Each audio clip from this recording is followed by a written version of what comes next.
Well, welcome to the Western Montana Gubernatorial Forum. We're pleased to welcome gubernatorial candidates Whitney Williams, Mike Cooney, and their Lieutenant Governor running mates, Buzz Medlin and Casey Schreiner. So thank you all for joining us.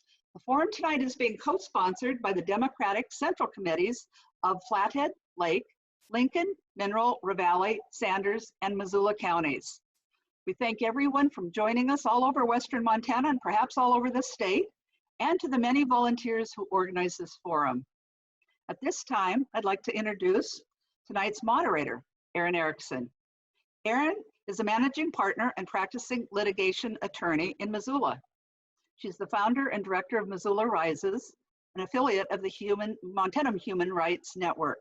So with that, I turn it over to Erin. Thank you. Thank you, Karen, and thank you to all of the Western Montana Democrats that have worked to put this forum together. And most importantly, thank you to all of the candidates that are here with us tonight. I'd like to begin our time together by acknowledging that here in Missoula, we are in the Aboriginal territories of the Salish and Kalispel people. We honor the path that they have always shown us in caring for this place for generations to come. So thank you. All right, good evening, candidates. The goal for tonight's forum is for our community to meet both Democratic candidates for Montana Governor and Lieutenant Governor, and to better understand your vision for the office and why we should support you in the Democratic primary election this June. The first part of the forum will feature the candidates for governor, and then the second part of the forum will feature the candidates for lieutenant governor. By agreement of the campaigns, each candidate will have a 2-minute opening statement, and then we will ask questions. All of our questions have a time limit of 1 minute. So candidates, you will see a sign when you have 10 seconds left on your question timer. Please take care to answer your question within the time that the moderator has set forth because she does not want to be forced to interrupt you to keep us on schedule. And all candidates will get a 2-minute closing. The last thing I wanted to say is that this format does not allow for follow-up questions. So we are asking the audience to really pay attention to their questions to ensure that they are answering it the way that you would hope that they would, but we do not have time for follow-up questions.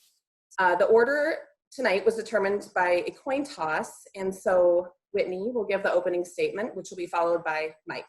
So Whitney, go ahead and take it away.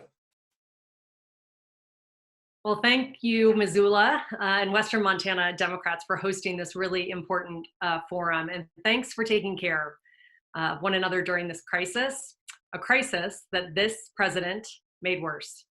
We have a lot of work to do in reopening our state and rebuilding our communities. And it's going to take a new generation of leaders to take on the challenges ahead. I'm a 6th-generation Montanan and a businesswoman. I started my own successful company about 20 years ago, working alongside Fortune 500 companies and charities around the world to tackle complex problems. I've helped farmers get back on their feet, improve their crops, and find new markets. And our Montana is at a crossroads. We're facing new challenges, a changing economy, and now coronavirus. And I believe we need someone with business experience, a fighter, who will help bring bold ideas to Helena, and someone who's tough enough to take on these new challenges. This virus shook our economy and brought Montana to a standstill.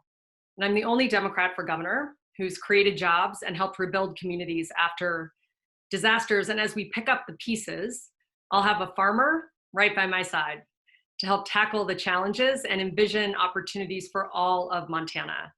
Bringing Montana out of this crisis is going to take energy, new ideas, and a new generation of leadership. And it's going to take men and women, just like those who served, Carolyn Squires and Vivian Brooke and Vicki Cacciarella and my mom, Carol Williams, who went on to serve as our first female majority leader.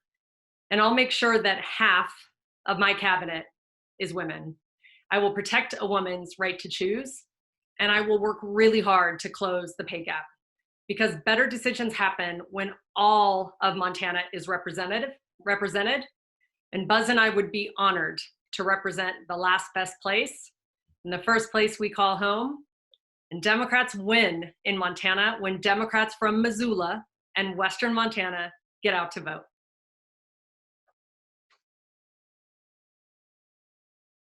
Thank you, Whitney. Now we turn it over to Mike. Well, thank you all, and thanks to all the Western Montana Democrats for hosting this debate tonight. I'm Mike Cooney, and I've spent my life serving the people of Montana. As a young representative from Butte, I fought on behalf of my constituents in the state legislature. As a Secretary of State, I fought for voting rights, made it easier to do business, and to protect public lands as a member of the State Land Board. And now as Governor Bullock's Lieutenant Governor, I've been on the ground in Montana fighting for Medicaid expansion, supporting middle-class jobs, and making record investments in our public education. Casey and I are very proud of our record fighting for the people of Montana. And I'll put that record up against any candidate for governor in this race. Montana's next governor is going to face new and unprecedented challenges, starting with helping Montana workers and our economy recover from the COVID-19 crisis. As Lieutenant Governor, I'm already helping put Montanans back to work, and I'll continue that work as governor. We all need to fight with urgency to bring down the cost of prescription drugs, to tackle the imminent threat of climate change, to protect our public lands from special interests, and keep the influence of money from corrupting our politics. It's going to take leadership, experience, and relationships across Montana to take on these challenges and work with Democrats and Republicans to move Montana forward. I'm the only Democrat in this race with the experience working across the aisle to get things done on healthcare, on education, on women's rights, on workers' rights, on LGBTQ rights. And I've done so without compromising my democratic values. Montanans trust me to fight for them, and they know what I've done in my entire life, and that's what I will continue to do as governor. There's so much more at stake in this election, and I look forward to talking about what's important to you all in tonight's debate. Thank you. Thank you, Mike. So tonight we want to start by learning more about your experience. So in this section, we're going to ask that you limit your answer to 1 minute or less. And again, we'll start with Whitney. What in your experience and background led you to run for governor? And how would becoming governor advance your values? Would you like me to repeat that question? Sure. Okay. What in your experience and background has led you to run for governor? And how would becoming governor advance your values? Yeah, well, so my background is as a businesswoman who created a company almost 20 years ago that's really focused on helping folks who are struggling here at home and around the globe. I've had the extraordinary honor to be able to work alongside Democrats and Republicans throughout my career, solving really complicated problems. I believe deeply in government, and I also believe that we can do better, and that my private sector experience is really going to be quite helpful in what we need in a new generation of leadership here. I'm an executive. I've been an executive for a few decades, and I've solved very complex problems, bringing private sector and public sector, philanthropy and corporations together. And ultimately, Montana made me who I am. I am in love with my home state, and I believe I have a lot to offer right now. And I think it takes a new generation of leadership to move us into the future. Thank you. And the same question for you, Mike. What in your experience and background led you to run for governor, and how would becoming governor advance your values? Well, it's a good question, and I think I somewhat addressed it in my opening. I have spent my entire life in public service to the people of Montana, and it's something that I was drawn to at a very young age. And I learned back then just how important it was that people engage in their community and you engage in your government, and that's how communities get better. That's how the state will get better. I've throughout my career, whether it's been as a legislator, as Secretary of State, Lieutenant Governor, working in state government, or even working in the private sector when I worked for a private nonprofit called Healthy Mothers, Healthy Babies. I learned just how important it is that government has a relationship with the people, and that the people understand what their government is doing. People want leadership. People want experience. People want government to bring people to the table and to work with them and to let their voices be heard. That's what drives me to continue to want to be governor. That's what continues to drive me to be involved in our political process. Thank you. Thank you, Mike. The next question is also for you. For you, Mike. The pandemic has simultaneously revealed the collaborative interconnection of our governments and citizenry, while also laying bare which systems work and which systems are failing Americans and Montanans. What has struck you about the pandemic, and how will it impact your vision for how to lead Montana into the future? Do you need that repeated? No, I think I have it. Thank you. You know, this is an experience that has not happened for at least 100 years. And so it's something that we're all learning about and how to deal with it. Obviously, the pandemic has really brought a lot of pain and suffering to so many in the state, uncertainty, and there's a lot of fright among our citizens not knowing what the next day will bring.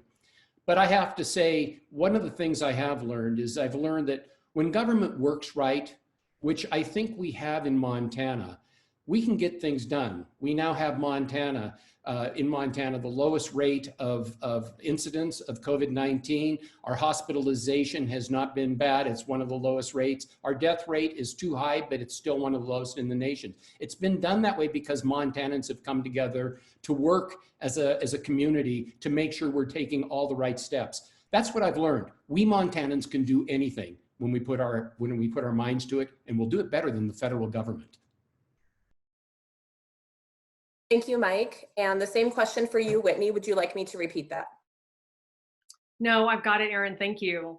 Well, look, I think that this crisis has uncovered sort of the fragility of community in a variety of ways. You know, my running mate Buzz, who you'll hear from later, and I were visiting about this earlier today. When we look at food systems, for example, you know, we've got 4 meat packers in the United States controlling 85% of the pork and the beef that we eat in this country, and that's just wrong. So it's uncovering these challenges, and with those, I believe there's a silver lining. I think there's always a silver lining, and I think that this is going to allow us to think about how do we talk about and what type of public policy will work to make sure that we have stronger local food systems, for example. And you know, ultimately, it showcased leadership and lack of it. Donald Trump provided a lack of leadership on this. I am very proud of Steve Bullock and the way that he has handled this. But what we have seen in governors in other states who have taken advantage of this opportunity, like in Texas, to roll back a woman's access to abortion, it's wrong, and we need to stop things like that from happening in Montana. Thank you, Whitney. Okay, so the governor has a wide range of responsibilities and duties to our state, and so these next questions are going to touch on those.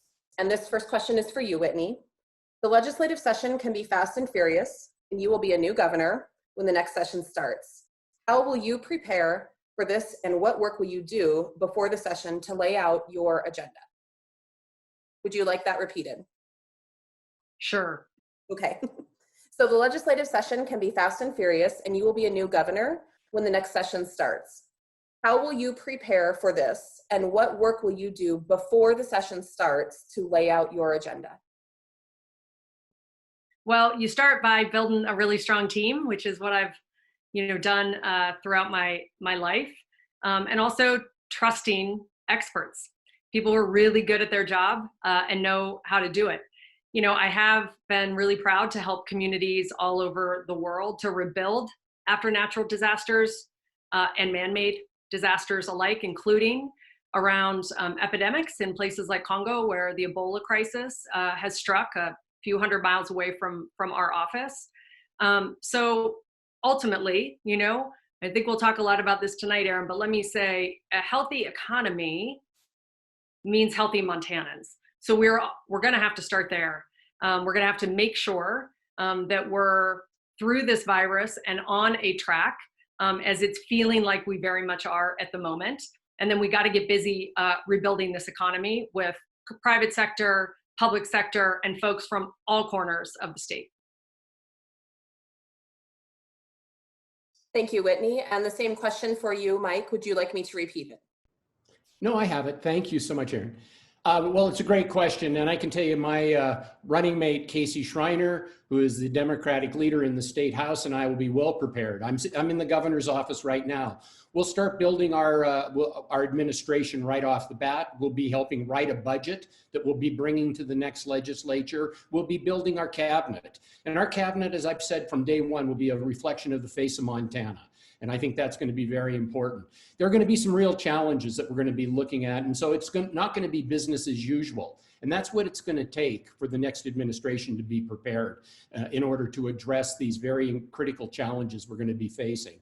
So I can just tell you, we're up for the job. I've built budgets before as the chairman of the Finance Committee.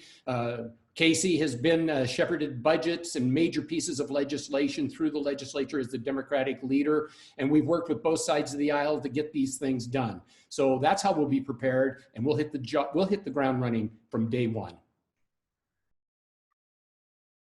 Thank you. So the next question is for you, Mike. What are the 3 most important functions of state government, and how will you ensure that they are adequately funded?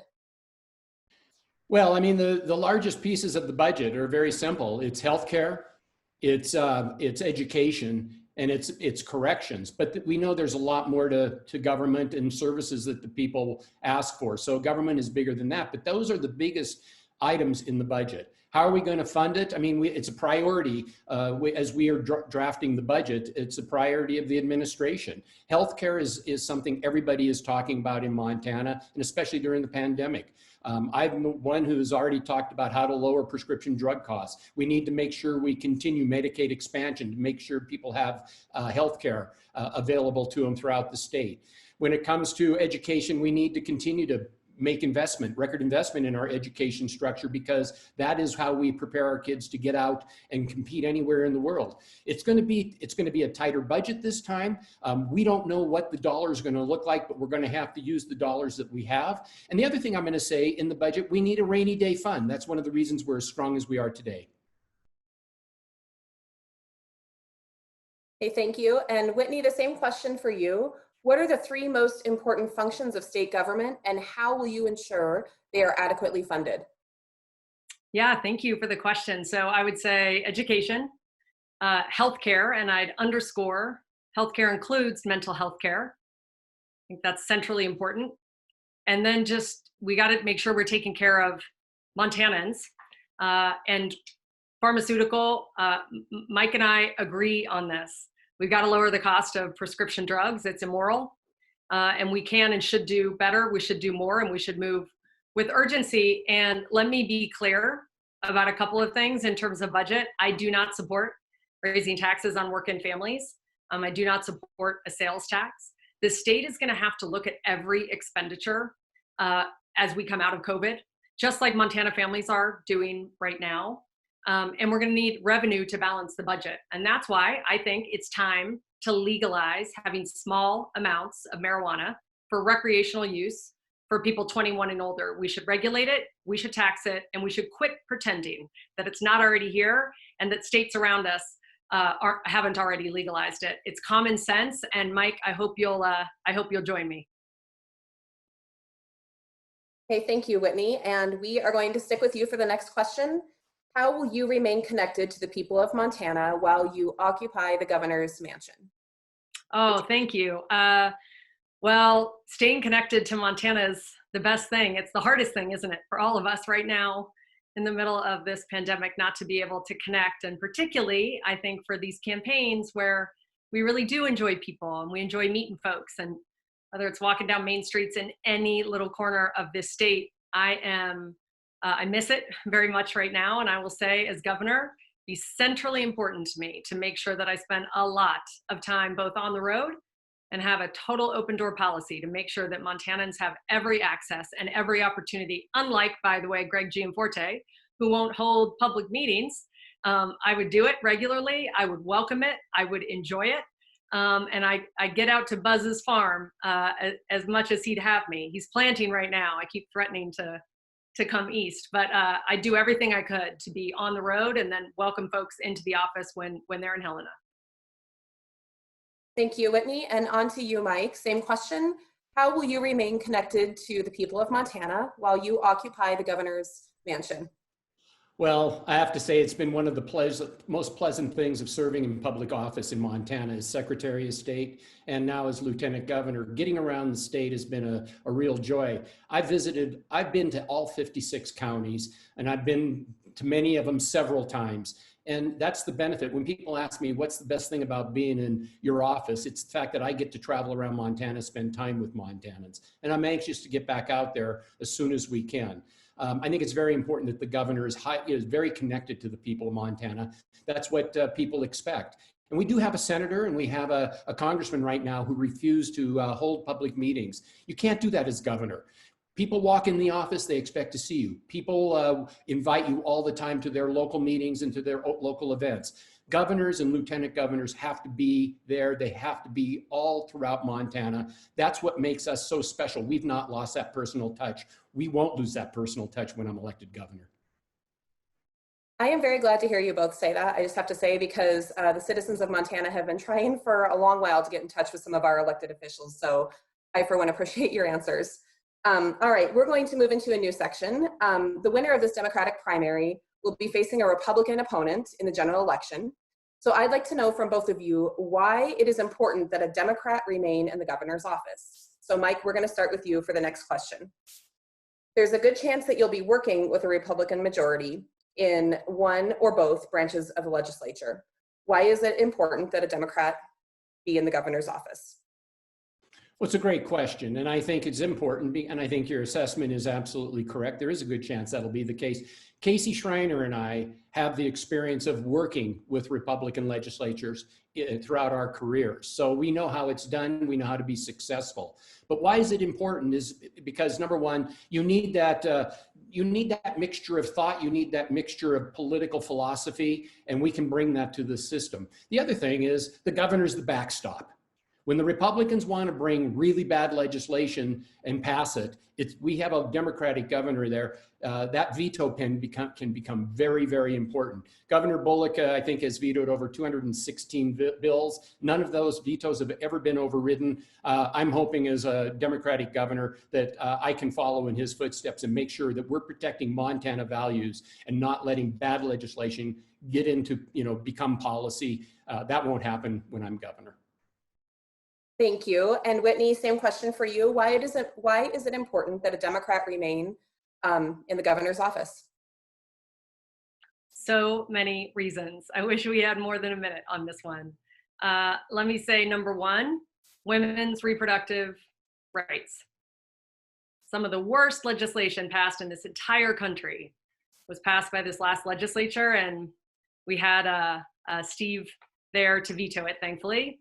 Otherwise, it'd be making its way to the Supreme Court as the challenge to Roe v. Wade. So number one, we got to stop it to protect women.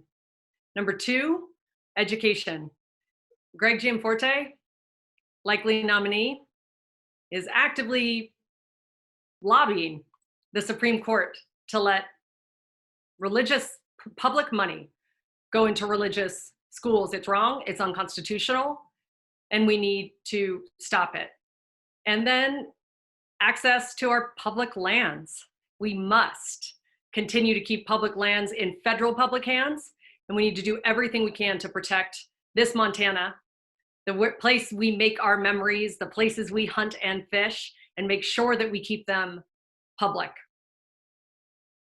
Thank you. Now I want to learn a little bit more about the specific decisions that you will be faced with as governor if you are elected.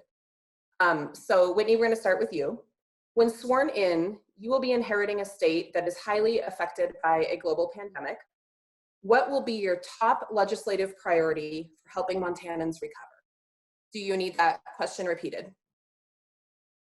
No, I've got it. So first, I'd make sure, again, that the virus is under control. So we're not going to have a healthy economy without healthy communities, plain and simple.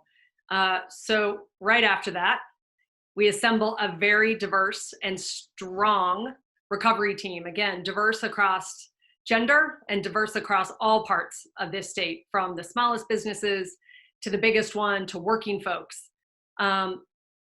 Ultimately, bringing in friends Also from the outside, we had a great town hall today earlier with the extraordinary Steve Davis, who happens to be from Dillon, but is a global expert as an entrepreneur and a business person, but also a global health expert. I think there are lots of Montanans who are not living here right now who want to be supportive and helpful in any way. And ultimately, again, we got to continue to protect the critical, greatest asset we have in this state, which is public lands and our clean air and clean water. Thank you, Whitney. And the same question for you, Mike. I'll just go ahead and repeat it. When sworn in, you will be inheriting a state that has been highly affected by a global pandemic. What will be your top legislative priority for helping Montanans recover? Well, it's going to be, I think, very, very clearly, we need to keep the state healthy. That's what Governor Bullock and I have been doing here the last 46 days. We need to keep this up, and it's going to continue to be an issue, we know, for several months to come. We need to keep our eye on the ball when it comes to Montana's priorities. We need to make sure we're not giving up on developing a workforce that people are going to need. We can't give up on making sure we're making proper investments in public education. And that's something that can happen when you take your eye off the ball. We know we're going to have the challenges dealing with the pandemic, but we also have a state to run. We have people to provide services to, and people expect us to have all of these things going at one time. So those are the things that I'll be focusing on, as well as getting a legislative agenda together, and as well as making sure we have a budget that can handle this, and it's a budget that is balanced and addresses the priorities as best we can with the resources we have. Okay, so I'll stick with you for the next question. How do you plan to deal with any budget shortfall that has been caused by the pandemic? And that's a great question, and we're not sure exactly what those budget shortfalls are going to be looking at. We're not even sure what other additional revenues may be coming in from the federal government. So it's going to be a work in progress. We can always anticipate, though, that our revenue picture is probably going to look quite a bit different, and that's what I'm anticipating. So we're going to have to be very, very creative. I'm not sure we're going to be able to tax our way out of this situation, because everybody's been hurting, everybody has lost investments, people have lost jobs, and we need to be mindful of that. But we also need to continue to have a discussion about our revenue structure. We're still working with a revenue structure that's very old. It's served us well, but it doesn't deal with today's economy. So we will be having those discussions with people throughout the state and getting ideas on what we can possibly do. And perhaps there'll be a question on taxes, and I can get into a few more details of what I think we might be able to do. And Whitney, the same question for you. How do you plan to deal with any budget shortfall that would have been caused by the pandemic? Yeah, well, it certainly seems there will be one. And so we certainly need to roll up our sleeves on day one. And I'll say a couple of things. Back to legalizing up to 1 ounce of marijuana. The projections are that that would lead to $100 million per biennium. That is a lot of money. Montana's going to need it. So that's one of the ways. And another is, while we all appreciate our friends and wealthy out-of-staters who are coming into Montana, they should pay a little bit more. They are using our infrastructure, but they're not necessarily shopping at our main streets. Lots of them are making this place a personal playground, locking off access, not unlike what Greg Gianforte did when he stopped people from accessing the Gallatin River. And we need to make sure that people pay a little bit more. And we believe that they can, and we can talk, I know I'm at time, we can talk more about that, but those are two of the things that I think we can do. Okay, great. And now we're going to stick with you, Whitney, and we have a very important question that people want to know. What are the most important policies that you will pursue to reduce greenhouse gases and carbon emissions? Yes, well, isn't that a good question? Climate change is real. I know we all agree about that, but not everyone does, but it is. We know that, and the next generation, I will say, has done a really good job at calling out attention to those of us who haven't served them well, because we can and should have done a lot more on climate until now. So there's a couple of things that we need to focus on. One is clean, renewable energy. We have extraordinary wind potential. Governor Schweitzer, who Buzz and I are honored to have Brian's endorsement, was talking to us about his grandpa, who years ago used to have a wind farm. We need to do more in wind and renewables in this state, and we need to move with urgency to do that. I will also promote carbon markets. People will pay top dollar. And by the way, our farmers, and Buzz can speak more to this, can do what they do best, which is continue to take care of the soil, which is one of our nation's best carbon sinks. And Mike, the same question for you. What are the most important policies that you will pursue to reduce greenhouse gases and carbon emissions? Well, thanks again for the question. I mean, I'm standing in my house right now, and right above me on my roof, I've got solar panels that my wife and I put on there about 10 years ago. We did that because we thought it was the right thing to do, and that if everybody joined in and did something like that, we could start making a little bit more headway on this. This is a big deal.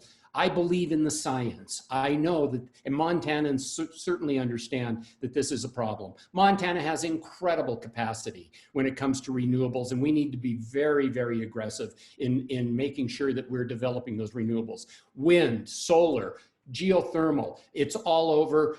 We've been a giant when it's come to promoting coal, oil, and gas in the past. We know that's transitioning. That market's not going to continue to exist. And so we need to be, we don't want to be waiting for this to come to us. We need to be aggressive and be out there as a state promoting this and finding ways that we can make sure that we're getting more engaged in this. It's what the next generation deserves. And when I'm governor, we're going to have young people working on this project with us as well, because they're the generations that will have to deal with it. Thank you. And we're going to stick with you, Mike. What will you do to ensure that all Montanans have access to affordable health care? Well, that's one of the biggest questions I get throughout, I've gotten throughout the campaign. And frankly, since I was lieutenant governor, and I was so proud to travel around the state in rural Montana, especially, and meet with healthcare providers and hospitals to talk about how important it was that we re-upped the Medicaid expansion, that we reauthorized it. We need to make sure we continue to do that. Reauthorization of Medicaid will be coming up, I think, in 2025, but we need to make sure we're doing everything to strengthen that program so when reauthorization comes up, it's not an issue, that both Republicans and Democrats will want to support that. We need to make sure that we're addressing the question of prescription drugs. And I have a plan right now that will allow Montanans to safely and legally import drugs from Canada. I mean, a little bottle of insulin can cost like $270 to $290. In Canada, it's about $29. That is sinful that Montanans have to pay that kind of money. Those are the things the state can work on. There's some other things I'm sure as well, but those are two that come right to mind. Thank you. And Whitney, for you, the same question. What will you do to ensure that all Montanans have access to affordable health care? Yeah, thank you. So Mike and I agree on a lot of those issues, including pharma and big pharma and how it's taken advantage of Montanans for decades. But here's one thing I'm not sure we agree on, and that's mental health. For one, we got to stop separating mental health from overall health. And I am so disappointed that Mike and Casey are unable to make our debate with the Mental Health Association tomorrow. Gianforte refused to go too, but at least he's sending his lieutenant governor. So I hope you guys can reconsider. The fact of the matter is this: when those budget cuts were made in 2017, the administration made some bad choices. $50 million was cut out of DPHHS, and that came with grave consequences to a sector already hanging on by a shoestring. Group homes closed for foster kids. 8,000 people last year alone in Billings didn't have access to mental health care. Rural healthcare providers were literally forced to shut their doors, and involuntary commitment rates spiked. I think it's time for us to treat mental health like a part of healthcare and do everything we can to reinstate those budget cuts and then some, because it's an important part of our community. It's an important part for our veterans, for our Native people, for our farmers, and we have to do everything we can to do better by mental health services and community-based providers. Okay, thank you. And I just want to remind our candidates to be respectful of our timer there, Karen, who's doing a great job of that. So we're sticking with the time. So Whitney, we're going to stick with you on this next question. It's another burning question for Montanans. It's a big one. Do you think the Montana tax code is working for middle and low income Montanans? And if not, how will you change it? Would you like me to repeat the question? Yeah, so no, I've got it. Thank you, Erin. Well, let me start again with saying that I do not support a sales tax. This is not the time to raise taxes on working families. Sales tax is regressive. And one candidate on the Republican side, at least, and Greg Gianforte, has supported a sales tax in the past. So I think it's important for you to know the difference there. Look, we've all seen, as I mentioned earlier, this extraordinary wealth that has come into this state, and some of these friends and now neighbors who come in from outside of Montana and buy up lots of land and make them personal playgrounds. And I think that those folks ought to be paying a little bit more. Ultimately, I don't think that we can saddle folks with new taxes who are working their tails off 1 or 2 or 3 jobs, especially at a moment like this when we have a straight up crisis on our hands. Thank you, Whitney. And the same question for you, Mike. Do you think the Montana tax code is working for middle and low income Montanans? And if not, how will you change it?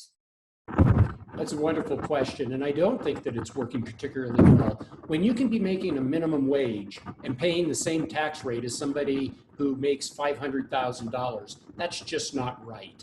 And so we need to change that. First of all, I would suggest that first of all, taxes need to be fair, understandable, and predictable. Secondly, I think we need to increase the earned income tax credit. I think that would be very important.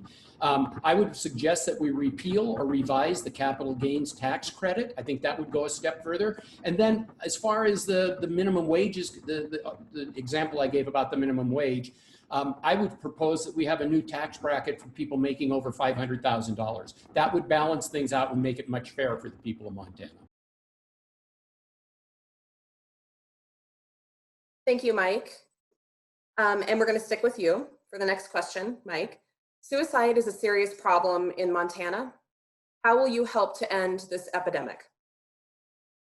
It is a problem, and Montana has an unfortunate record of high rates of suicide, and it's something we just can't tolerate. It is going to go back to our mental health system. Our mental health system is something that's going to be very key to addressing all of this. And if we're going to maintain our mental health system, we need to make sure that we continue to support Medicaid expansion, because that provides mental health care and substance abuse care for people all throughout the state who are on the Medicaid program. So we need to make sure we're supporting that.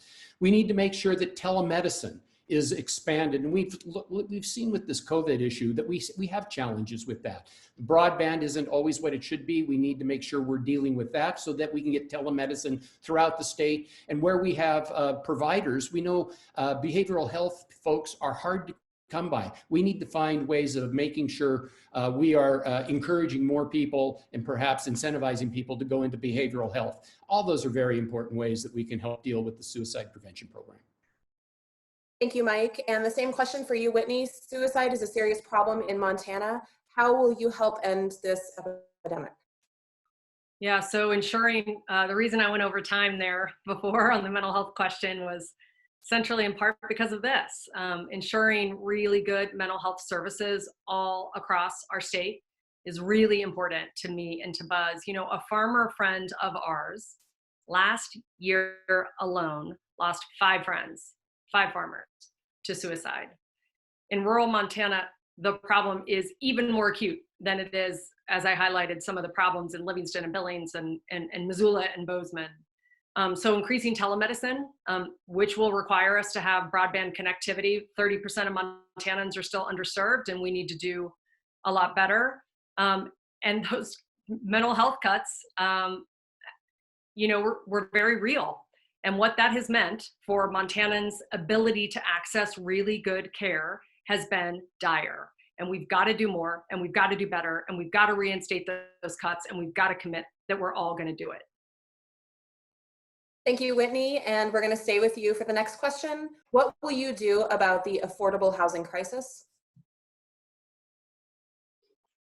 Yeah, thanks, Erin. So all across Montana, we're facing a real housing crisis. whether, you know, you're a longtime Montanan or someone new to town, and whether you're trying to buy or whether you're trying to rent. And higher property taxes are really hurting Montana families. If you're renting, it's nearly impossible to find high quality, affordable housing. The simple fact, again, is that we've got friends from out of state who are coming in and buying up land, building luxury homes, driving up the cost of housing, and hurting working families. So I'll fight with Buzz to make sure that every Montanan can afford to stay in Montana and can afford to weather these effects of these sort of wealthy out-of-staters. And, you know, we also offer no statewide tax credit for affordable housing, which I think is a real problem. There are federal tax credits that are quite robust, and some of our friends here in Missoula who are developers are trying to do more, but we've got to do more with state tax credits to incentivize increased building of affordable housing across the state. Thank you, Whitney. And the same question for you, Mike. What will you do about the affordable housing crisis? Again, it's an amazing thing. I don't care if you're in Missoula or if you're in Billings or if you're in Webo. You can ask people and they will tell you housing is an incredible problem throughout the state. We sometimes think that it's only in the bigger communities. There's very little housing anywhere that's available. And if it's available, it's usually not terribly affordable. I think obviously we have to make sure that we're looking at all the federal programs that are out there and the communities are taking full advantage of that, and where the state can be a partner in that, the state does need to be a partner. Opportunity zones is another area that I know a number of people are looking at, investors are looking at when it comes specifically to affordable housing. We need to be working with those investors to make sure that they're doing everything they can to bring those that investment into those opportunity zones throughout the state. And then there's been a lot of talk about perhaps developing a housing trust. And again, it would be a matter of the state putting some money into a trust and allowing some of the interest from that trust to be used for affordable housing projects. All of those things are possible, and we'll pursue those when I'm governor. Thank you, Mike. And the next question is for you as well. As we know, Governor Bullock has been a champion for ending dark money in politics. What else can be done to limit the large amounts of outside money from flooding our politics in the state? Well, I think it is a problem, and I think we have been very successful in our administration, better than most states, in trying to limit that. And it's a big issue for me personally. I have to tell you, when I first ran for governor, I put out a pledge to, and asked my fellow opponents to sign it to, number one, dissuade anybody wanting to spend dark money in their campaigns to not do that. And I also suggested that we all sign a pledge that said that we wouldn't self-fund. Put our own money. I mean, Greg Gianforte has put millions of dollars in his campaigns. Some Montanans can't afford to do that, but other Montanans can. And I think we need to be very careful to make sure that we're going to live true democratic values. And one democratic value is that elections belong to the people. Elections should not be put on the auction block and sold to the highest bidder. And I believe Montanans believe that. So we need to continue to fight to make sure that our limits in Montana are fair. We need to make sure that we keep as much dark money and out-of-state money out of here. I think that's something that we should really always try to do. Montanans they own these elections. Thank you. And same question for you, Whitney. What can be done to limit the large amounts of outside money that are flooding politics in our state? Yeah, well, I do think it's right. Montana has led the way on campaign finance reform. You know, I think a lot of folks would agree that the day that Citizens United happened was probably the darkest day in many of our lifetimes, because money is destroying democracy in America all over the place. The amount of time that Mike and Casey and Buzz and I and everybody else spends raising money because of what these campaigns cost is shocking. And we've got to stop it. And that's going to take continued support to make sure we continue to have the limits that we have, certainly in the state of Montana. And it's going to take federal support. It's going to take a new president. It's going to take a better Supreme Court. And it's going to take all of us to continue to say that we will not stand for it. The reality is there is so much money, particularly because of Citizens United, coming into the state, and you do not know where it comes from, because that is still happening. And we should continue to do everything we can to stop it.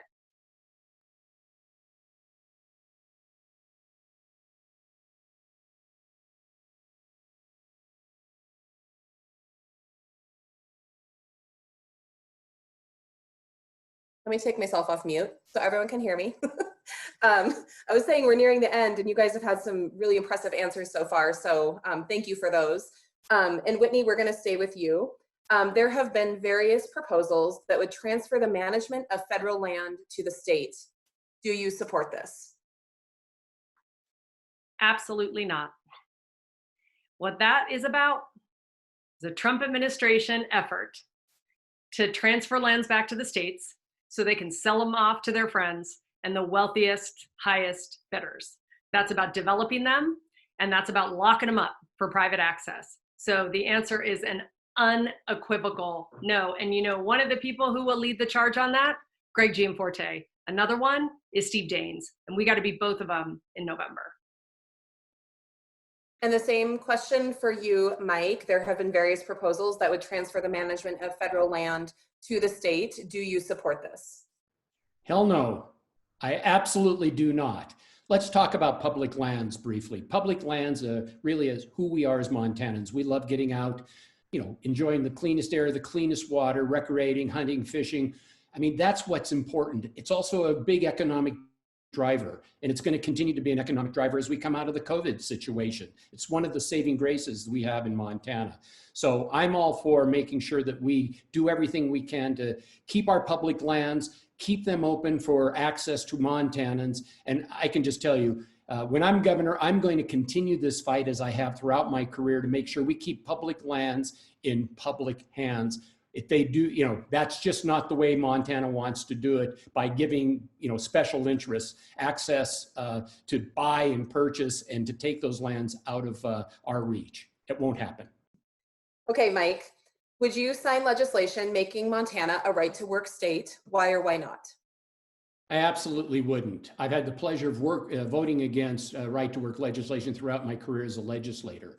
And that's one of the reasons that I've received the endorsement of the Montana Federation of Public Employees, the Montana AFL-CIO, the Teamsters, and as well as the firefighters. And I'm very grateful to have their support. And they support me because they know I'm going to have their back. And I'll be working for the working men and women of this state in supporting their right to organize and to support their right for safe jobs and good wages. Thank you. And the same question for you, Whitney. Would you sign legislation making Montana a right to work state? Absolutely not. Let me tell you where my family comes from. Like Mike, my family comes from Butte, long line of union members, and my dear godfather, Jim Murray, some folks will remember, longtime AFL executive.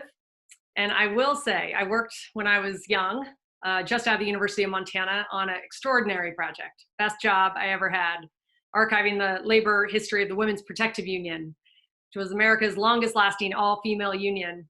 Not a lot of folks know about it, but go to the archives and check them out. These extraordinary women who led the way to Social Security and other issues in this state. I come from a long line of union members, including my father, was the only card-carrying teacher, AFT teacher in the United States Congress for many years. So I stand right there with workers. I always will, and I would absolutely not sign that.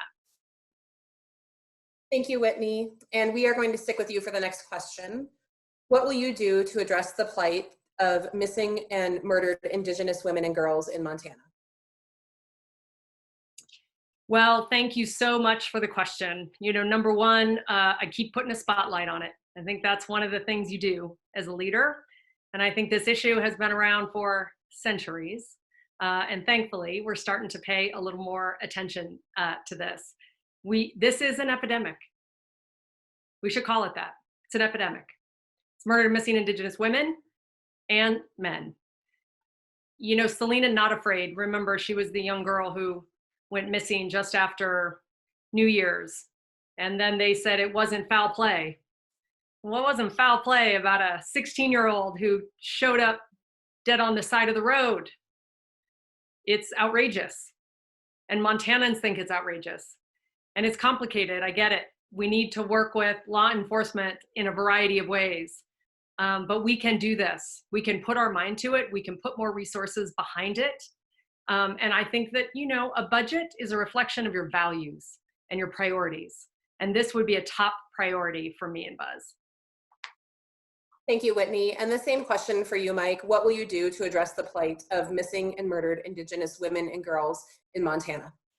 Well, I've been really pleased to have been a part of the passage of the pieces of legislation in the last legislature.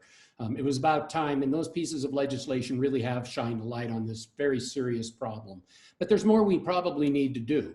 And I can tell you that we have to work very closely with our tribal communities throughout the state. We have to respect their customs and their rights to self-government, but we need to work with each and every one to come up with questions and thoughts about how we can deal with jurisdictional issues to make sure that state government, federal government, and local governments can jump in as quickly as possible when these problems occur, and that we can work hand in hand with the tribal members to make sure we're addressing these problems and trying to solve the problems, and even more so, making sure that we're giving them all the resources possible to make sure that the underlying issues to some of these problems are starting to be addressed. And it is going to take a lot of effort, but we're up for it. It's so important. We will continue to do this. This work is not done yet. Thank you, Mike. And we're going to stick with you, and we're going to stay in that same vein of questioning. How should the governor interact with sovereign Indigenous nations? I think it's very important that the state of Montana have a really close working relationship with all our sovereign tribal nations in this state. And I've had the pleasure as Lieutenant Governor of visiting each one of the reservations, meeting with the tribal council, meeting with their leaders, and continuing to keep up those relationships.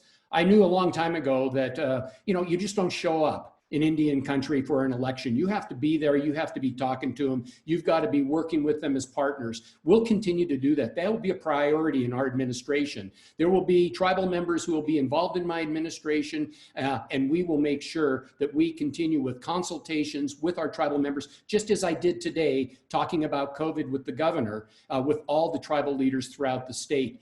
That's the way it has to be done. It has to be done on a very regular basis.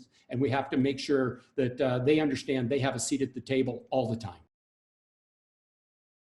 Thank you. And the same question for you, Whitney. How should the governor interact with sovereign Indigenous nations? Well, thank you for the question. And folks can go to whitneyformontana.com. We actually have some priorities outlined, particularly on Indian country. It's very near and dear to Buzz and me. So number one, we're going to treat them like sovereign nations because they are. We're also going to appoint qualified folks from Indian country across the cabinet and boards and commissions. Representation is powerful, it matters, and better decision-making happens because of it. We will respect tribal sovereignty through ongoing and meaningful dialogue, and not just occasionally, but all the time. We'll listen, the door will be open, we'll learn, we'll certainly visit Indian country anytime we can. And we'll engage tribal members on and off reservations in every way we can to make sure that both their voices are heard and also respected, and across all of the cabinet positions in government, that it's integrated in a way so that Indian country is actually sort of seen and heard in a way I don't believe they have been in the past. Thank you, Whitney. And this question is also for you. Would you make public preschool part of your agenda? And if so, how would it be implemented? So I'd say hell yes to that. We got to start with our littlest learners, but we'll keep our ears closed if there's 4-year-olds around. Mm-hmm. We need to educate our littlest learners. Come on, we all know how the science of the brain works. We know about achievement, and we can do better. There was a time we didn't have full-day kindergarten just 10 years ago in this state, and that got done by my beloved mom and Brian Schweitzer working together across the legislature to get full-day kindergarten brought to kids in this state, and we have to do it for the littlest learners. It's not only an issue for their achievement, it's an economic issue, and frankly, it's a women's issue, because we know that women tend to be the ones staying home with the littles, and what happens?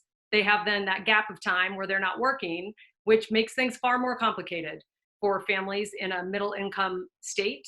And I will not cross the line of putting hard-earned tax dollars into private schools or into religious schools. It is well past time We got the littlest among us into private pre-K, and we will get it done. Thank you, Whitney. And the same question for you, Mike. Would you make public preschool part of your agenda? And if so, how will you see that it's implemented? Well, absolutely. And my running mate, Casey Schreiner, is a former teacher. And he and I have talked about this a lot. And he even has experience with his kids in Great Falls in a pre-K program and what it's done. And I'm sure he'll address that at some point. But absolutely.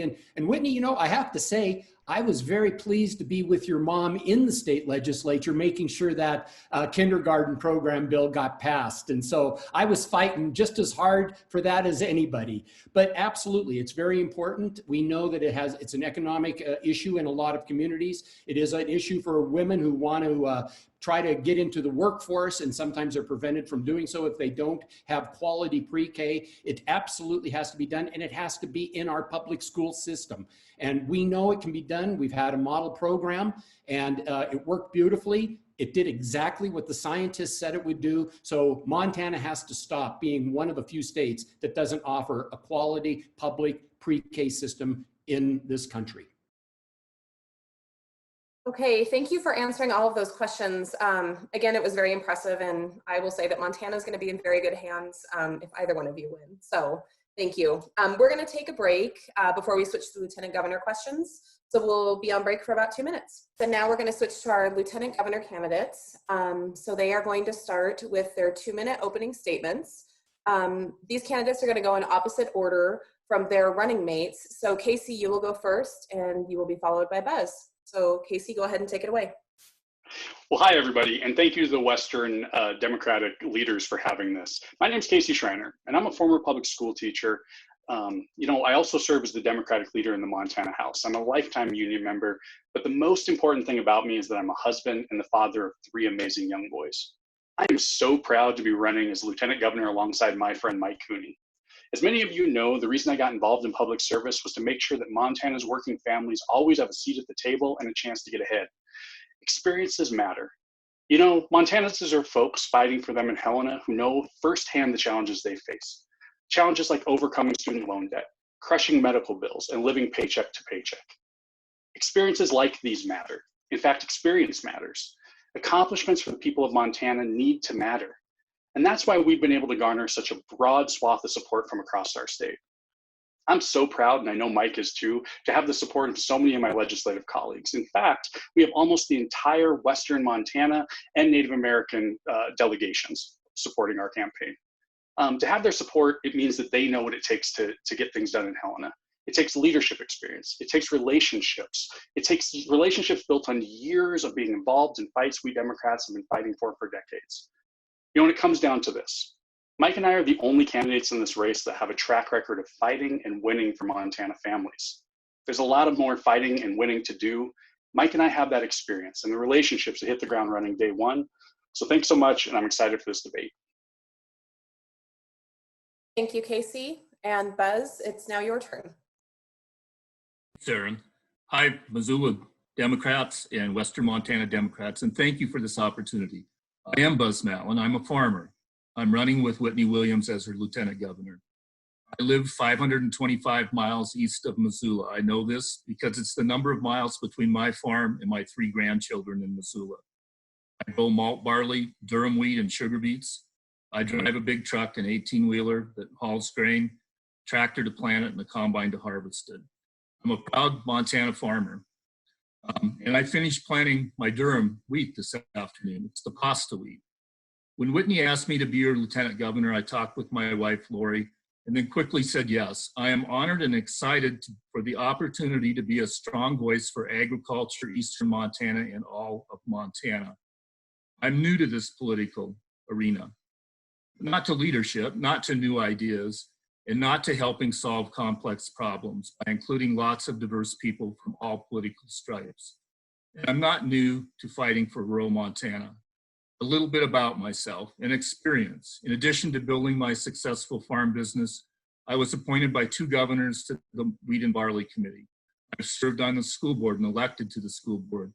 I've served on the Missouri River committees, United States Grains Council, Environmental Quality Council, the Conservation District, and I've testified before the U.S. Senate Environment and Public Works Committee. I've represented Montana farmers all around the world on international trade missions. I'm president of the National Barley Growers Association, and last fall I was named Outstanding Ag Leader by Montana State University for 2019. I'm very proud to say I'm from the Highline in Eastern Montana. Whitney and I are a new generation of effective leadership. I believe Democrats win when people in Eastern Montana feel they're being represented. This is a winning ticket when all of Montana is represented. I'm excited to visit with you tonight and get to know you. I'm up early and my phone is always on.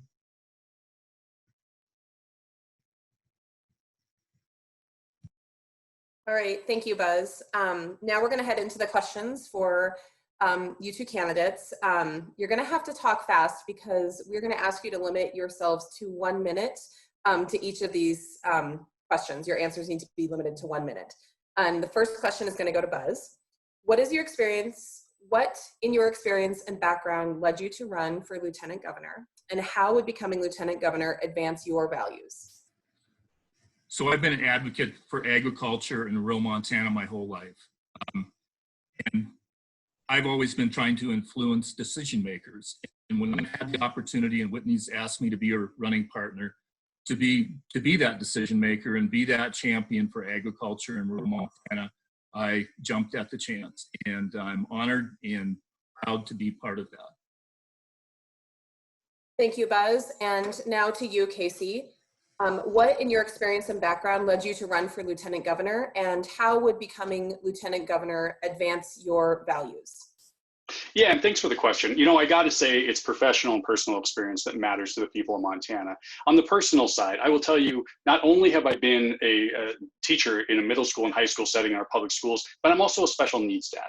You know, professionally, being a leader in the Democratic legislature and making sure that we're able to champion things like Medicaid expansion hadn't been done before. Making sure that we pass an infrastructure package hadn't been done before in over a decade. You know, I actually was the one who got to negotiate, making sure that we had the funding for the missing and murdered Indigenous peoples bills. You know, on top of all of this, I think it's important to know a little history. You know, and I'll reference a little bit what my friend Whitney mentioned on the Behavioral Health Forum. I'm a dad who actually has behavioral health folks come into my home daily. I have 2 kids on the autism spectrum. I'm a NAMI award winner for my work on this topic. In 2015, I was the lead Democrat on one of the largest community-based mental health service bills that passed in the state of Montana. And I gotta say, I think it's irresponsible for us to put those cuts on Democrats, because what that does is it hurts all of our chances of winning in November. You know, these are the type of things that I'm competent on. These are the things that I know, and that's what set me to run for governor in the first place, but then settle on making sure that I could be part of a winning team as lieutenant governor. Thank you, Casey. And we're going to stick with you for the next question.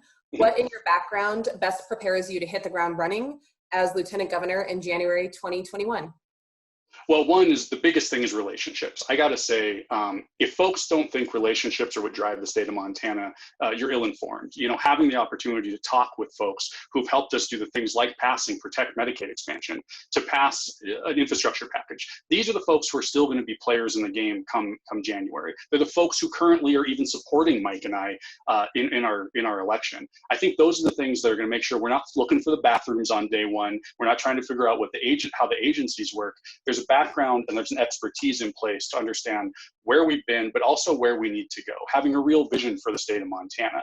Those are experiences that I think we're the only ticket that can actually bring to the forefront, and having those relationships matters. Montanans want to see us work across the aisle, and that's something that Mike and I, through our entire careers, have been able to do, and we'll plan to continue to do that. You know, I'm a guy that comes from the Golden Triangle. You can't be a super partisan person and grow up in the north side of Great Falls where President Trump won by 14%. I continue to win because I care about all people's beliefs. Thank you, Casey.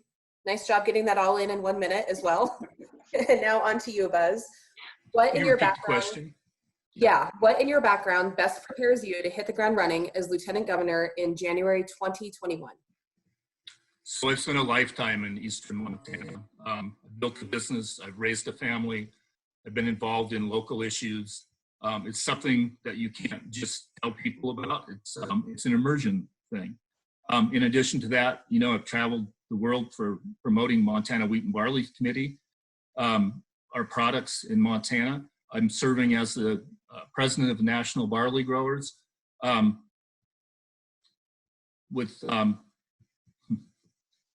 So hit the ground running. I think the lifetime of experience of promoting Montana agricultural project and really understanding agriculture. You know, our ranchers and farmers are hurting right now. Ranchers are dealing with a depressed beef market, largely because of the packers. So I think when this virus is under control and we have to go into a new normal, whatever that might be, you need problem solvers like Whitney and myself. Thank you, Buzz. And we're going to stick with you for the next question. What personal or professional accomplishments can you point to in your career that have made Montana a better place? Well, I think it's back to promoting Montana wheat and barley. And, you know, I think the honor that I was received from Montana State University as an Ag Leader of the Year speaks to that. Just a side note to that, Jamie Sherman, who's the barley breeder in Montana, actually named the barley after me. And I think that is quite an honor. So, but aside from that, I mean, it's actually an honor for all the people that do the work for wheat and barley in Montana. Montana grain growers, the Montana wheat and barley growers staff. Those are the things that I bring to the table, and the relationship with working across the spectrum of political spectrum and ranchers and farmers in Montana. Thank you, Buzz. And the same question for you, Casey. What personal or professional accomplishments can you point to in your career that have made Montana a better place? Yeah, that's a great question. I will say that a number of them I've talked about. I think being the chief Democrat, that shepherding Medicaid expansion, shepherding infrastructure packages, shepherding mental health parity bill, along with my good friend Lori Bishop out of Livingston, making sure that we do, which we do in Montana, actually treat mental health on parity with what we consider regular health care. Those are the things that affect everyday Montanans' lives. I will tell you on a personal note, I've had the opportunity to actually affect change in the healthcare system. You know, in the 2017 session, I apologize, we got a note in from our provider saying that our health insurance plan was no longer going to cover our autism services. Our provider reached out to us and said, hey, we think this might be an error because your insurance doesn't cover a program that doesn't have a license. Well, the problem is Montana didn't have a license at that time. I was the one who walked out, went straight to the top and said, we need to fix this. We got to fix within 24 hours. And Montana families didn't have to worry about getting thousands and thousands of dollars bills in the process. I'm really proud of that work for people, and we're going to continue to do stuff like that. Thank you, Casey. And this next question is for you also. How will you remain connected to the people of Montana when you occupy the position of Lieutenant Governor? Well, the same way that we do it now. You know, when you are the Democratic leader, it's your responsibility to not just represent your home district, but to make sure that you're reaching out and having conversations as much as possible to folks all around the state. You know, I do have a little bit of a benefit of being a millennial. You know, we live in a world of social media and understand how modern communication works. And we're going to make sure that in our administration, we're tapping every opportunity we have to bring young people in to make sure that we are touching the entire state in a way that they feel like they're being heard and they feel like they have a voice at the table. You know, we're going to continue to do things the way we've always done. Bring the right people to the table who want to make a difference, and make sure that the people who just want to be in the way and not move Montana forward, we're going to treat them as white noise. So we're always going to reach out. We're going to make sure that everyone feels heard. We're going to understand and respect the fact that what's good for Eastern Montana and what's good for Western Montana sometimes may be different, and we need to have a conversation with both sides. Thank you. And the same question for you, Buzz. How will you remain connected to the people of Montana when you occupy the position of Lieutenant Governor? So easy, I guess. That's where I live. That's where my friends and family are from. And in addition to that, I mean, the connections throughout the country in the barley industry, in the wheat industry, and Missouri River issues. It's been something I've been part of for a long time. So I have a huge base all the way through the basin, the Missouri River Basin, in Montana. Having grandchildren in Missoula keeps me apprised of what's going on in Western Montana, the school systems, housing issues. So it's easy to stay in contact. You know, Montana's a big state, but it's a small community. You can hardly, when you visit with somebody and you start visiting, within one or two people, you all know somebody in Montana. So it's an easy way to keep connected, big state, small community. Thank you, Buzz. And this next question is for you also. How will you pursue the job of Lieutenant Governor while the legislature is not in session? You know, this is a role that Whitney and I have talked about. And, you know, when she tapped me as Lieutenant Governor, she knew that she needed somebody from Eastern Montana in agriculture. And she's talked about letting me lead the charge on trade negotiations. And we have a lot of work to do in trade.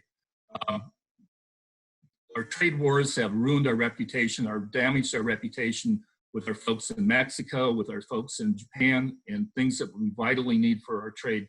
70 to 80% of our grain is exported, mostly to Asian countries. Japan's our biggest customer. When we pulled out of TPP, we were at a huge disadvantage with our Canadian neighbors and our Australian competitors. The bilateral agreement with Japan has helped that, but we need to repair those relationships. And I've been to Japan, I've worked with the folks in the wheat industry, and I'd be glad to do it for the state of Montana. Thank you. And Casey, same question for you. How will you pursue the job of Lieutenant Governor when the legislature is not in session? Yeah, so I have the luxury when Mike and I get elected of having one of the best lieutenant governors Montana's ever had.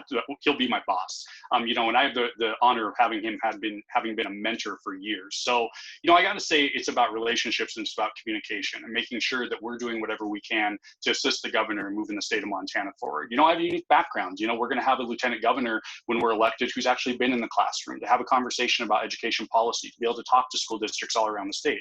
You know, we're going to have an administration where both the lieutenant governor and the governor have worked with businesses across Montana in a professional way, trying to put people back to work and trying to make sure that all Montana citizens have access to training and the opportunities they need to get a good wage. You know, we're gonna have an opportunity where you're gonna have somebody who actually has experienced the behavioral health and what it's like to get an IEP and have special needs kids.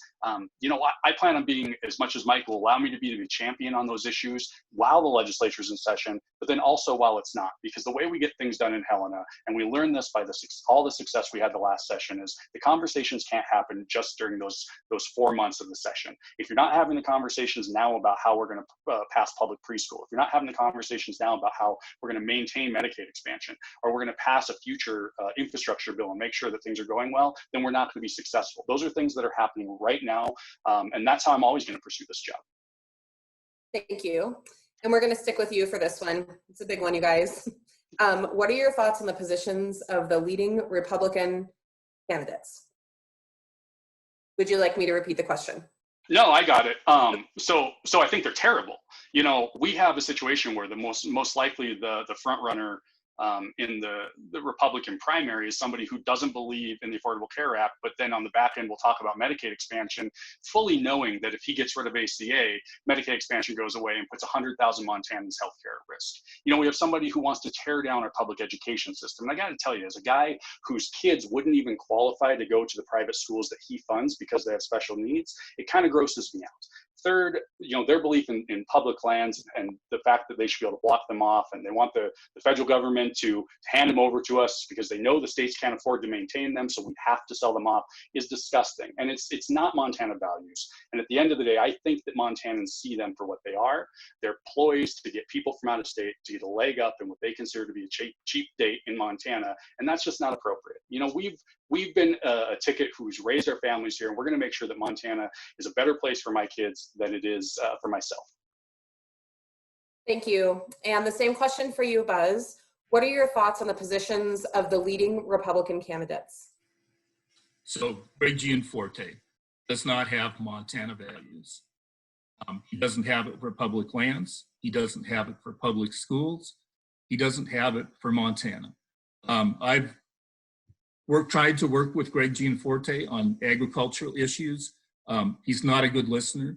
He won't meet in a public forum, and he's body slammed a reporter. What more can you say? But I think at the end of the day, he does not have Montana values, and his positions on public funding or funding of private schools and religious schools is not acceptable.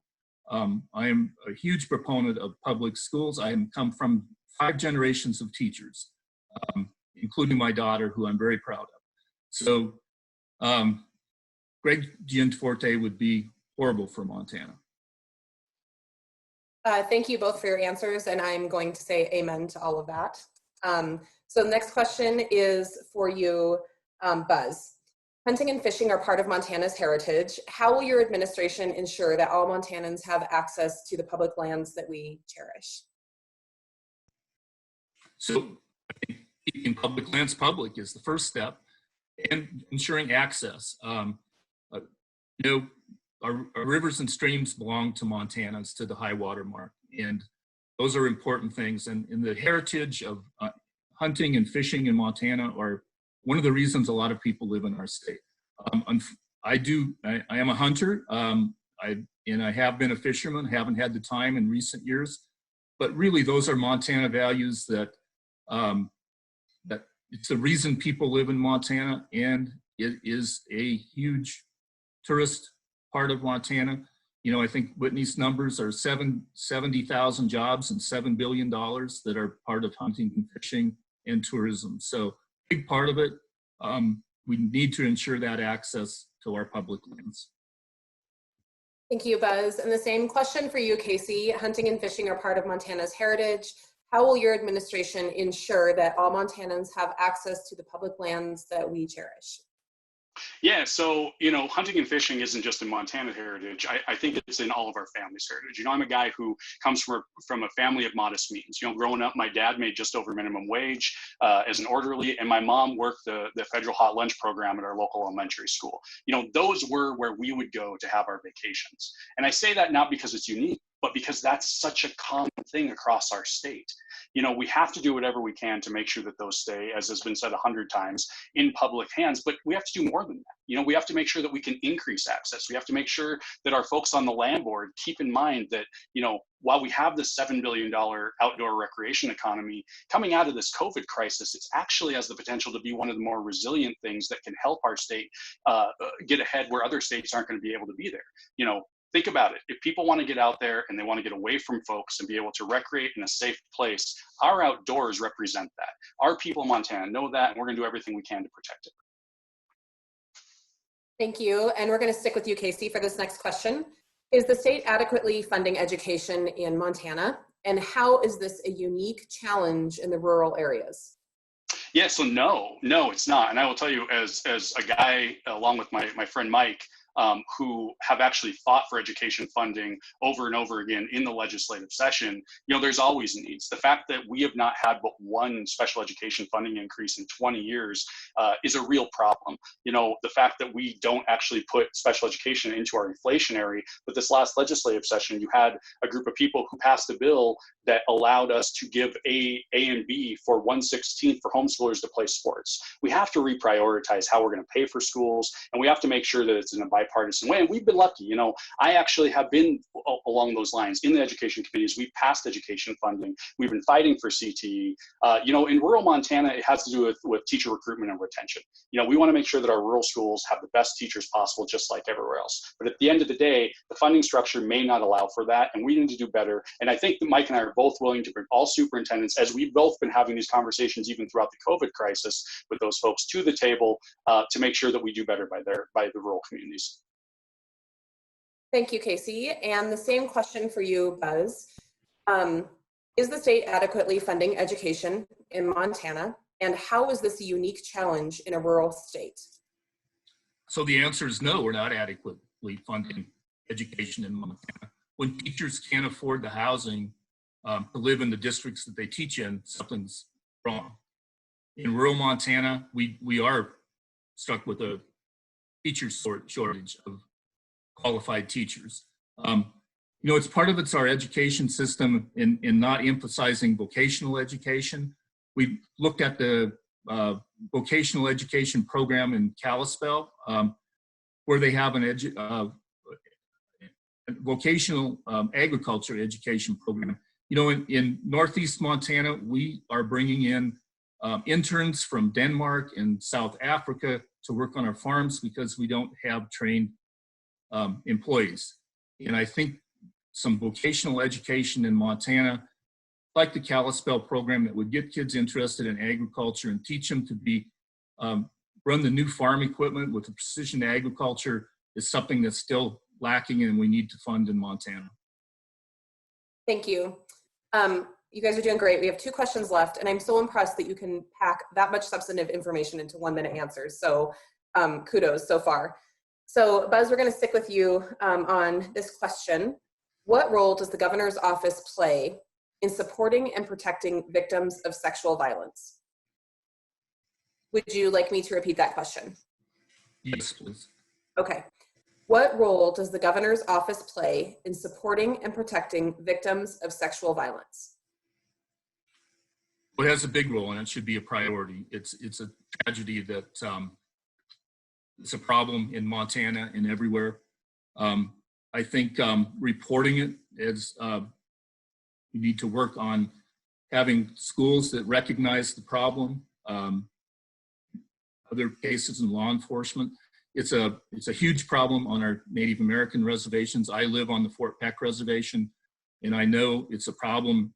It's a problem here, and it actually leads to teen suicide. So it should be a priority in the governor's office and do everything that they can to stop violence in that case. Okay, thank you, Buzz. And the same question for you, Casey. What role does the governor's office play in supporting and protecting victims of sexual violence? Yeah, I think that's a great question. And, it'd be remiss if we didn't point out that probably all of us have had either family or friends who have fallen victim to these circumstances in time. For me personally, I have to say, I want to give a shout out to a legislator from your guys' neck of the woods, Representative Kim Dudick, who on the legislative side has really championed a lot of bills and a lot of policies out there to make this a better situation across Montana. The governor's office needs to be there to make sure that people always have a seat at the table when it comes to developing this policy, to make sure that we're always looking out for our most vulnerable.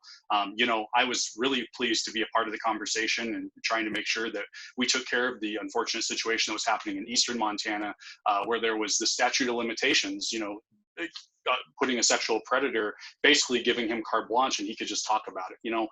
We're doing everything we can to tie up the loose ends, but at the end of the day, I think we're always going to be in support of the policies that are going to protect the people of Montana. And specific to this topic, we just have to reduce the numbers in our state. Okay, thank you, Casey. And the last question will go to you first. How will you work to reform our criminal justice system? So that's a great question. I will say, I have been pretty lucky to be able to be a part of a legislature who has made major efforts to reform the criminal justice system in the state of Montana to try to reduce the number of people sitting in prison for nonviolent crimes. I also was the one who carried a bill to end private for-profit prisons while I was there. I think that where we have a real opportunity, the legislature's done a lot of good things. Where we may have missed the boat, and I think that we can do better in the future, is by exploring what the front end stuff looks like and making sure that we invest in community corrections opportunities that puts people in work paths for getting apprenticeships, pre-apprenticeships, things like that, to reduce recidivism in the long run. Because if people have a job and they're happy and they're excited for what they're doing in life, there's a lower chance that they're going to go out and commit crimes. These are things I think we can invest in. I think the current administration has done a good job of working in that direction. And I think we're just going to compound and build on those expertise moving forward. Thank you, Casey. And Buzz, the same question for you. How will you work to reform our criminal justice system? I think one of the good places to start would be drug courts. We're letting people get too far down the path where they start doing felonies when they really start with a drug problem. And I think that's a good thing to start that at the very beginning. I know some of our other people from the other folks think that the solution is to lock people up. And I think the first step would be to help them. And I think the drug courts are a good part of that. I think nonviolent offenders also, it's a work-related things, and do some training, for vocational training in prisons, so that when they do get out, they have a future and they don't, there isn't recidivism. So. I think the main thing would be, I would be a real advocate for the drug courts, and I think those should be expanded all the way across the state. Okay, thank you, Buzz. So that concludes our questions for Lieutenant Governors. Thank you both for participating. And now we have the opportunity to hear 2-minute closing statements from the candidates for Lieutenant Governor. And we are going to start with Casey. Yeah, well, thanks so much for having us. I want to close by telling you all a story about my family, and it kind of outlines how or shapes how I approach public policy. At the age of 3 years old, my son Aiden didn't make eye contact, was nonverbal, and frankly had to be manipulated physically to communicate due to his autism. But because we are in a community that has a public preschool system, during the last legislative session, just 2 years later, Aiden was actually reading books to me over FaceTime every single night of the session. It shouldn't be a lottery about where you live in Montana, about how public policy benefits you or doesn't benefit you. You know, the reason I'm in public service, why I ran for the legislature, why I originally ran for governor, and why I'm proud to be on Mike's ticket as lieutenant governor, is I fundamentally believe people who represent us in public office need to understand the challenges Montana's working families face. Folks like Greg Gianforte and others who moved to Montana and suddenly decide they want to run for office because they want some power, they just don't get it. You know, Mike and I have lived here almost our entire lives. We've raised our families here. We want to build an even better Montana for our kids than we have ourselves. We're the only candidates in the race who know and have the experience of working for Montana families. We're the only ones who actually decided to dedicate our lives for fighting for Montana families. And we have the experience, the relationships, and our hearts are in the right place. You know, I'm excited to be able to work on all the issues we talked about tonight, and I'm excited to move Montana towards a brighter future. Thanks for having us. Thank you, Casey. And Buzz, now you have the opportunity to provide a 2-minute closing. Thanks again, Western Montana Democrats. I do appreciate the time to debate the issues important to you and all of us. We're all in this together. We face a long road to economic recovery. The COVID crisis has brought our state to a standstill, and I just learned that the Malt House in Great Falls is shutting down. It's full. The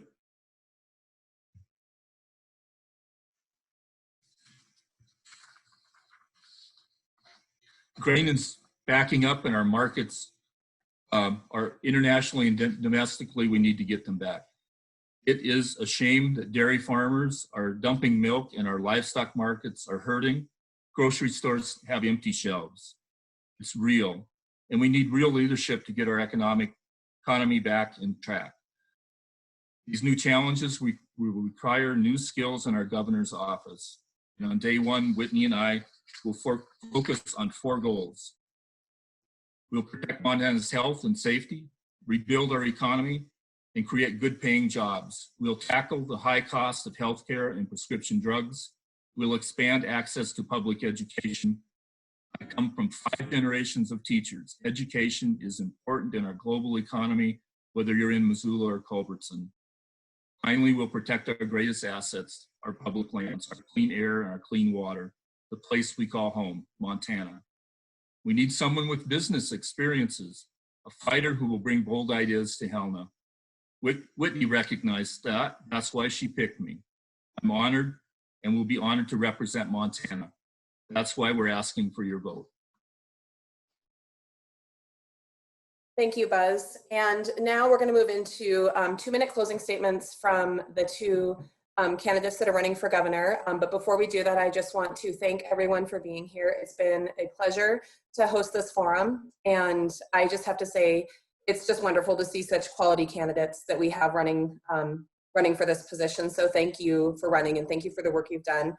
And also just want to give a special thank you to the Missoula County Dems and the other Democratic groups that have helped put this forum and the other forums together. You've done an excellent job formulating questions. So thank you. And now it is time for closing statements.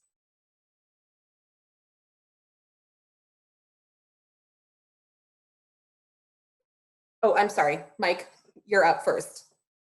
Well, thank you very much, Erin, and thanks so much for the great discussion tonight. What I want to leave you with tonight is this. I'm the only candidate in the race who has committed my life to a career in public service serving the people of Montana.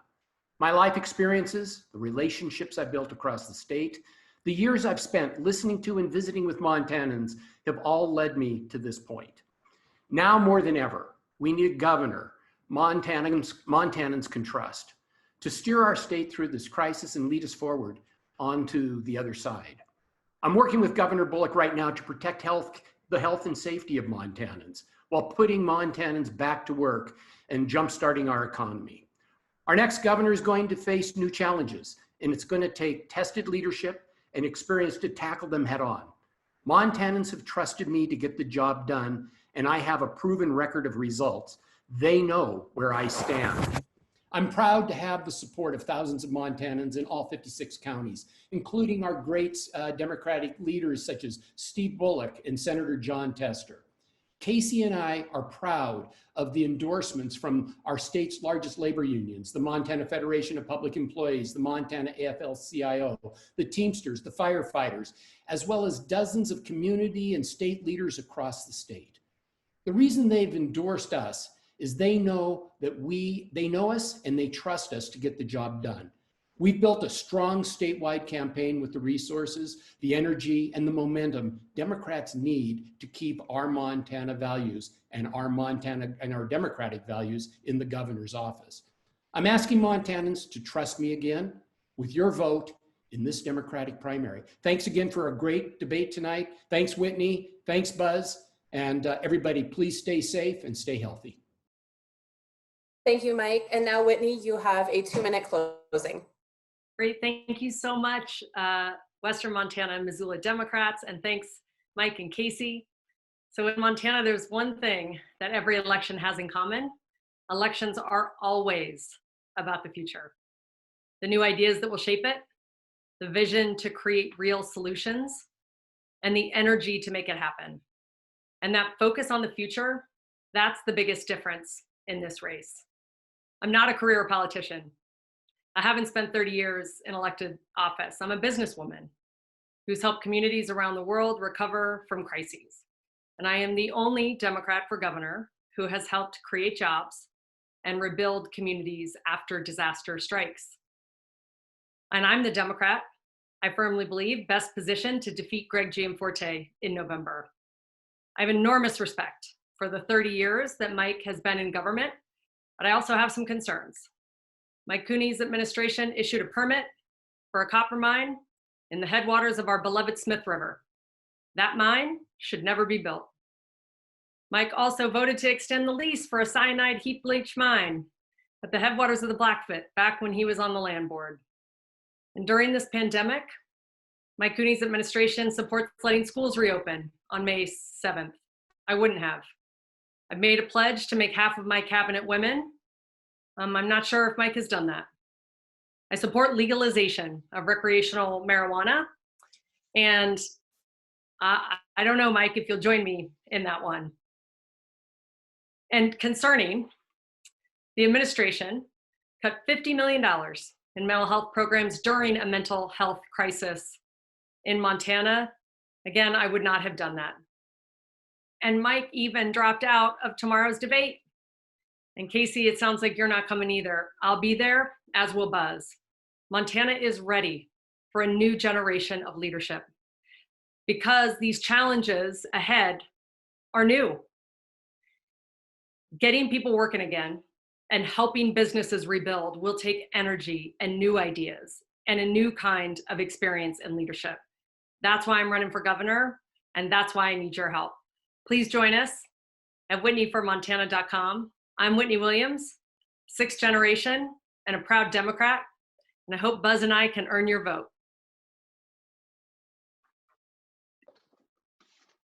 Well, thank you all. This concludes our forum for tonight.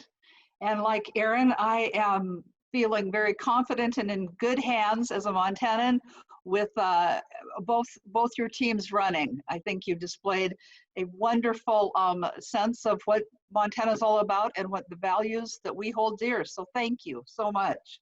Some important things to go through before we end our forum tonight. May 8th, that is when ballots drop. We have to, you have to be registered at the address where you live, where you currently live. Ballots won't be forwarded.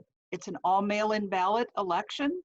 and ballots have to be received by June 2nd. So please keep those dates in mind. Go to My Voter website to make sure that you are registered to vote and at your current location.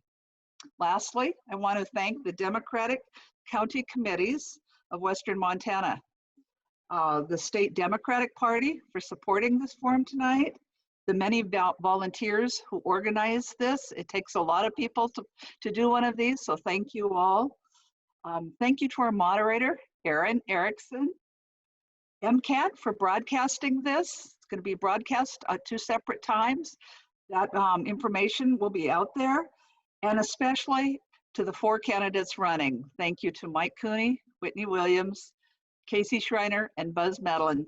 You did a great job tonight, and we appreciate that. And finally, thank you to all of you for watching this forum tonight, and good night.